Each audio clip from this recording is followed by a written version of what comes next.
108. Mike and David, we're right, they're wrong. Back in a moment. Upscale means different things to different people. At crash landing in the heart of the airport district, enrobe yourself in an environment of glass, brass, rich wood, and chrome, where martinis are served to order, and the staff is here to serve. Not only are the ladies here attentive to your every need, they are specifically trained to go down on you anytime and absolutely free at crash landing. Our bartenders are master craftsmen of the art of martini brewing, and our happy hours raise the bar on luxury. Every night from 9 to 11, we take massive have the use of a limousine and driver, all on your way to fly. Crash Landing, the martini bar in Stillwater at the airport. Our world is dying. Hello, I'm Marge from On the Rag. I was appalled when I found out that huge corporations are destroying the rainforest to make the jeans you're wearing. It's true. Do you know how many rabbits died in the testing laboratories so that you could wear those socks? It's true. So I went on the hunt for materials that Mother Earth herself would proudly wear and would look great with her bowl haircut. We've got comfortable shoes, tater pants, work shirts, and On the Rag proudly features the XX XY clothing line that is stylish, easy to care for, and certified dolphin safe. New product flows in once a month. So we'll see you soon at On the Rag. Peace. The talk that rocks and rolls you. Stillwater's 108 FM. WMD Boom. I'm not quite sure why this is, that they keep portraying older white men as loud, as boisterous, as repeating themselves, that they are loud. I don't understand why they keep taking people and putting them in these violent video games and making them sound as though they're just older buffoons, as though they don't have a life experience on this sort of thing, as if they don't understand the horrors of war. I served in our armed services. I know the horrors of war, and what's being shown in these violent video games is not the horrors of war. It's something else. It's some sort of stylized fantasy. It's certainly horrors, but maybe not the horrors of war. Horrors. Yes. Horrors, not whores. I don't mind whores. I don't mind the whores. I see. I believe that we are taking our youth and we're giving them this idealized viewpoint of war, that they can take a one of these discs and put them inside these games and start things up, and after the title sequence finishes, boom, they're in the middle of some war that there's no consequences whatsoever. This is the thing. None. No consequences. You kill somebody, hey, you move on and kill somebody else. And it tries to portray salt of the earth, blue collar America, hardworking white professionals who are essentially the backbone of the society, as loud and blustery and boisterous, and that they repeat themselves. And that's not the case. That isn't true. I don't believe that's a bad message to send to kids. No, it is a bad message to send to kids. Yeah. The fact that they keep telling the same story over and over again, that they have these people repeating themselves over and over and over and over and over and over again. Yeah. I mean, all you read in the newspaper is about these games and these kids growing up to kill people in real life. Yeah. And they're getting younger and younger all the time. There was a 6-year-old toddler in North Stillwater that took a gun and blew away his grandparents. 6 months old, picking up a weapon as though it was, simply lying on the ground, and had some sort of number floating over it so that when you actually picked it up, it did something. It gave you some sort of credit. Right. I don't buy this. And it just sends a message that, hey, minorities are cool and that's who you want to be. How can they possibly think that? And if you can grow up to be, a white shop owner, watch out, you're going to get a bullet in the spleen. It's just inevitable and it's going to happen. Why would they not take God-fearing Christian white people and make them the heroes of these games. They should. Why is that They're not the the heroes case? of real life. That's And it's- exactly right. And these people are selling escapism, but it's the wrong kind of escapism. You want to escape into the Bible. You want to escape into your family's past. Sit down with a veteran and The ask them world- about their life. The world of Jesus. Right. You know, this man had an interesting life. You want to talk about a violent video game? Oh boy. How about a violent video game about Jesus' life? Yeah. Huh? Yeah. This man suffered. But you know what? These kids would not learn. They would all want to be Judas. Every one of these kids would say, "Hey, I'm going to be Judas." And, I think there ought to be a law. There ought to be a law that you cannot play the bad guy in a game, in any game. Why would we want to teach our children those values? Oh, hey, I don't want to be the cop. I want to be the robber. Yeah, I'm going to walk right by this storefront and steal this apple, and there's nothing anybody can do to me. What does that mean? What does that mean? What does that tell our youth today? You know, and these games are very popular. When we were growing up, we would play, Cowboys and Indians.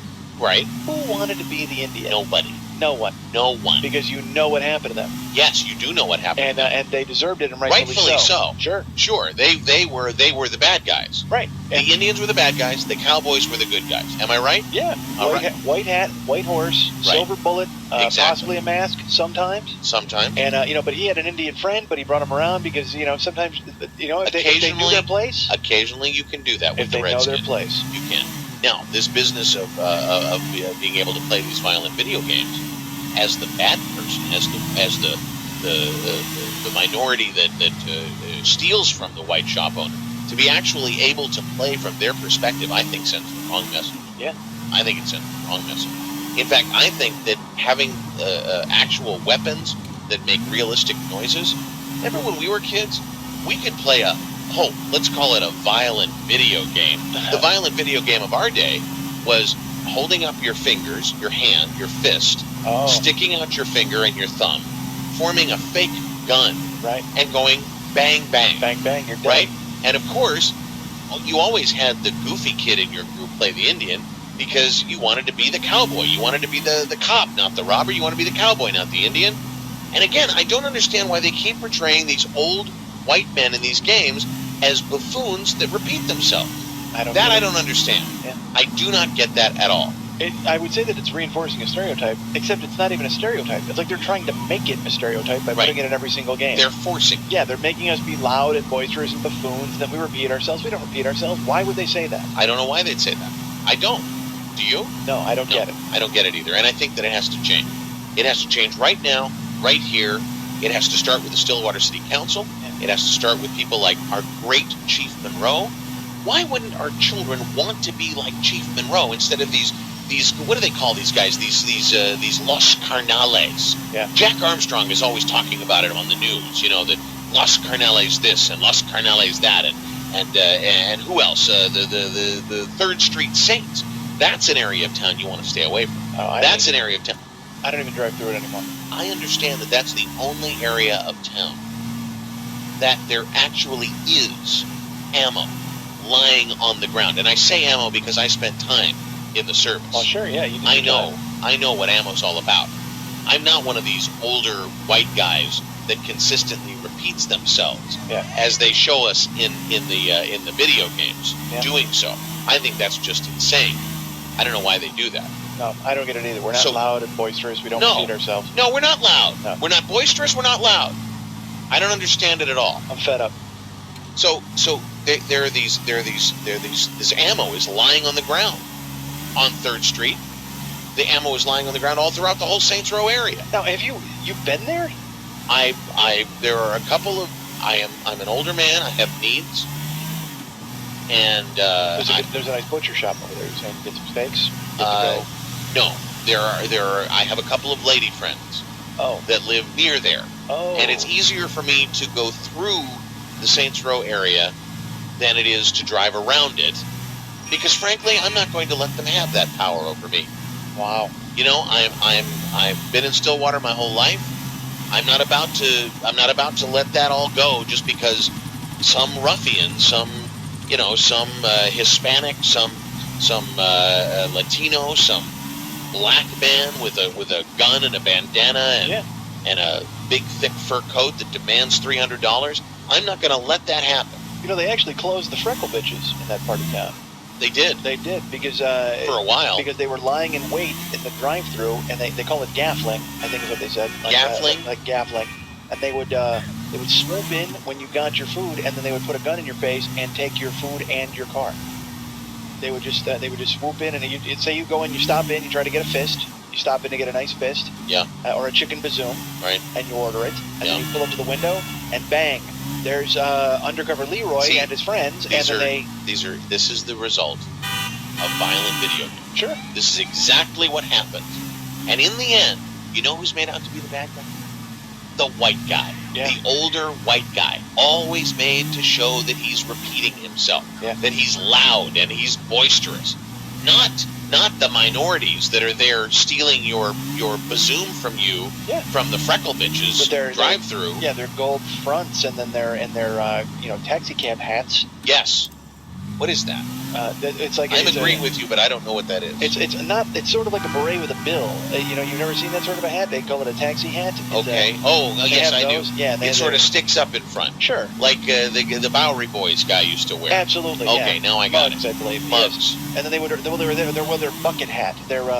Which is like that gentleman from that television show that's still popular. Is it popular? I don't know. Good Times. What's his name? JJ? Yes, J.J. Walker. Yeah. And they would wear that crazy bucket hat, and they also they pull a basketball over their head like that guy in the Fat Albert cartoon. For someone who you're very well versed on this. This is what I love about working on the air with you, is that you are in touch with the youth of today, with the pop culture, with the youth culture. Listen, you have to stay 2 steps ahead. Have you played any of these games? I have to ask. I have. And here's why. I played these games because I think that it's my job to know what's happening. So then even if... because I imagine that these people are acting out scenarios from these games on the street. So if I'm... Well, there's no doubt about it. If I'm confronted by some ruffians, and in my head I'll go, hey, I saw this taking place in one of those games, and I'll know... So you're prepared for this? Oh, certainly. I mean... I'm sorry. I you know what? I understand. I understand that you're frightened, that you live your life, in some cases, with a sense of fear, and that you're trying to prepare yourself, but I don't think that it's worth the price that you pay as an individual, as a human being, to allow these games to... Well, okay. You are polluting your mind, there's no doubt, and I find I'm polluting my mind when I watch these games, but you go to confession. You go to confession that night, and you become absolved, and you talk about what you've seen. I forgot about that. Yeah. You can just do that. You unburden yourself. You can just take care of it. Absolutely, and it's just, I don't carry it with me. Okay. When I watched, I'm horrified, and I have my face is a grin. I've got a great idea. What if they took these violent video games and they added, like you go through and you do your dirty work, whatever, and they added the sort of internet version of absolution, like you could connect up with some priest somewhere in like North Stillwater over the internet, and you could you could do your penance and your confessions and your Hail Marys and whatnot, and you could just be done with it. I think that it's a brilliant idea. I do not think there are nearly enough children conversing with priests on the internet. You don't? Absolutely need to get them I think involved. You're right. I think we need more of that. If we can get our clergy and our children together, I think that's the key to saving them and keeping them out of these violent video games. I think they need to, maybe go and get a job at the rectory and play some volleyball with priests and go ahead and rake leaves. Do anything they can to keep their, idle hands are the devil's business. Is that what it is? Workshop. Devil's workshop, something. Yeah. And we certainly don't want our children with idle hands, and we don't want them in the devil's workshop. No. So put them in God's workshop. No. And have them build birdhouses with Father Pete. And I think that we should give our priests more to do with their hands as well. Certainly. Especially when it comes hands-on with our youth. They should be absolutely hands-on with our kids, and they should go ahead and bring them, lead them, and they need to stroke them. They need to, comfort them, and they need to bring them closer and get as close as they possibly can. More hugs. Sure. Less lugs. Yeah. I believe that's the case. I agree. Especially with our clergy and our kids. Yeah, and these video games, another thing is they don't teach you anything about real life. Like I said, they constantly tell you that the white guy is the bad guy, and you'll hear that all over the place. But then, also, death has no real consequence in these games. I've played it, like I said, and if you wind up winging a chap while you're in the game, and you wind up planting him or putting him on the ground, he's dead, and you continue with your business. You almost step over his lifeless corpse just to continue with more of your bad deeds, and I don't think that's right. What do you think should happen? Well, I would add some sort of a real life element where they have to realize the consequences and they know what they've done. I mean, if you kill someone in a video game, you know, you have to realize that he has a video wife and video kids that no longer have a video father, and you have to realize that they need video support. There's a video home they live in. There's video food that has to be put on the table. Right. There's video jobs and video school. Without a video father, how are these video kids going to stay off video drugs? You know, you bring up some very interesting points. I think what we need to do is we need to assemble the audience together. We need to talk to them en masse about all the things that we've discussed here today.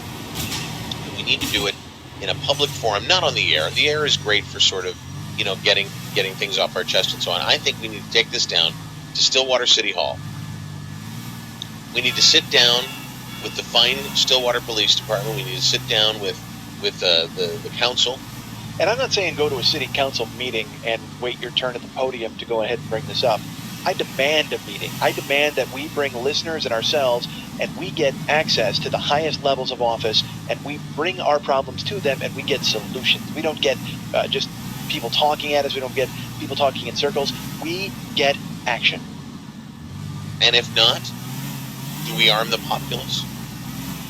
I think the populace is already armed with the condition of the streets we have. You think? If they're not, they ought to be. I can tell you that I have a concealed weapons permit. I'm always armed. Are you armed at this very moment? I'm armed. I have several weapons on me at this very instant. Really? I have actually 2 separate knives. I have a blackjack.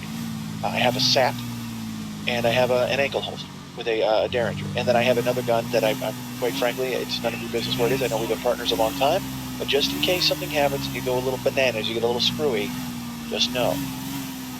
There's a weapon where you would least expect it. There is nothing between that gun and me but air and opportunity.